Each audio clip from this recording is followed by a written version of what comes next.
As strange as it may sound, most word processing programs try to emulate the typewriter. Well, it wasn't that long ago that on the third floor of Wallace Hall, most of our journalism classes were taught in what was then called Room 310. It was a typewriter lab. We had metal desks, we had typewriters, and the other strange thing was next to the typewriters was an ashtray to give you an idea of how things have changed over the years. But the layout of the typewriter is very similar to the layout of the keyboard that we have with our Mac. We have a return key, we have a shift key, and the shift key is the alternative character, which is oftentimes either the uppercase or when we're looking at the numbers up here, we have the ampersand over the number 7, the asterisk over the number 8. So what we're doing is very similar to how we have been using word processing programs, how we've been using typewriters for many years.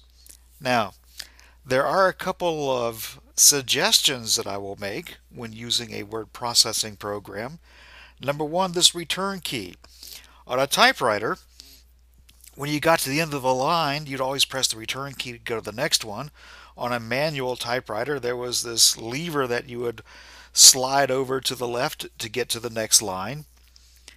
You only want to press the return key when you get to the end of a paragraph, or otherwise a lot of the formatting things that we're going to be working with just don't work as well. Number two, the spacebar. The spacebar is not used for lining up things because we use something called proportional fonts. In the proportional font, the letter W takes up a lot less space than the letter I.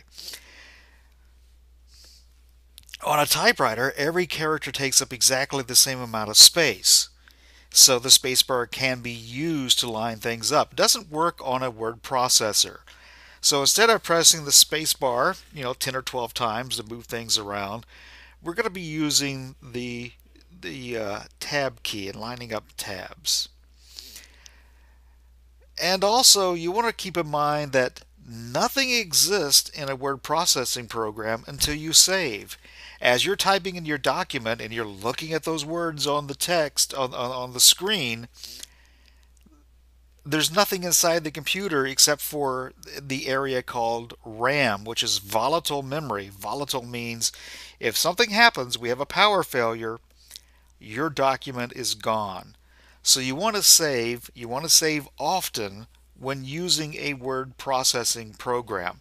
Now, there are a lot of advantages to using word processing programs, and the most obvious is formatting, being able to go back and change formatting.